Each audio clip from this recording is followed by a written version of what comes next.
Nabi SAW seringkali jemaah sekalian kalau lagi ceramah di awal-awal Islam, beliau seringkali sandar di sebuah batang pohon kurma yang besar. Jadi zaman Nabi SAW itu batang kurma ditebang atasnya, ditebang bawahnya, ditancapin di tanah, lalu direntetin jadi menjadi tembok gitu.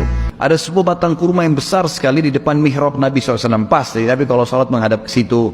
Kemudian Nabi SAW kalau capek habis ceramah sandar di situ. Pokoknya pohon itu multifungsi. Ada seorang sahabiat Nabi, dalam hadis Bukhari dikatakan seorang sahabiat Nabi perempuan berkata, "Ya Rasulullah, saya lihat Anda letih sekali. Kalau ceramah Anda selalu capek, sandar gini. Bagaimana saya punya seorang pegawai, ya kalau kita sekarang kita katakan pegawai, yang mahir membuat kayu, memahat kayu. Mau gak saya buatin mimbar?" Kata Nabi SAW, "Silahkan, buat aja." Gitu kan? Maka ibu itu pun menyuruh pegawainya untuk membuat mimbar. Tidak disebutkan waktunya berapa lama. Setelah mimbar tersebut jadi, bertepatan dengan hari Jumat. Maka Anas bin Malik radhiyallahu anhu, pembantu Nabi SAW berkata, dan perlu Anda tahu, masjid Nabi di zaman dulu itu tidak ada atapnya ya.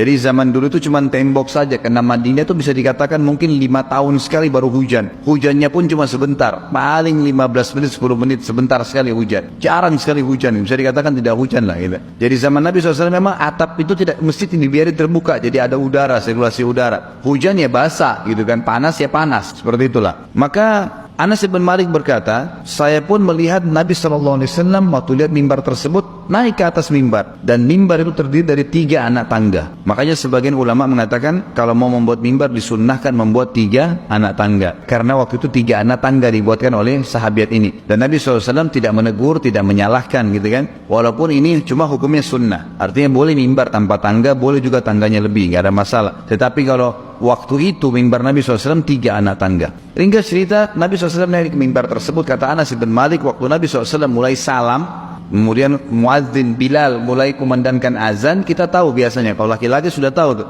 kalau khatib sudah ada semimbar, azan dikumandangkan, hening masjid gitu kan. Biasa begitu, nggak ada suara, semua dengarin azannya. Kata Anas bin Malik, tiba-tiba kami mendengar suara tangisan anak bayi. Lalu kami cari suara tersebut, nggak mungkin. Kalau ada ibu-ibu bukan sholat Jumat yang hadir, mungkin kalau sholat 5 waktu bawa anaknya. Tapi ini nggak ada, bawa-bawa semua. Dan tidak mungkin bawa bayi di masjid gitu. Dia bilang kami cari suara tersebut tidak ketemu. Sampai akhirnya suara tersebut makin lama azannya Bilal, makin mendekati hayya 'alas shalah, makin keras suara tersebut dan berubah seperti suara induk unta yang sedang mencari anaknya. Maka tiba-tiba kami menyaksikan Nabi SAW turun kembali dari mimbarnya.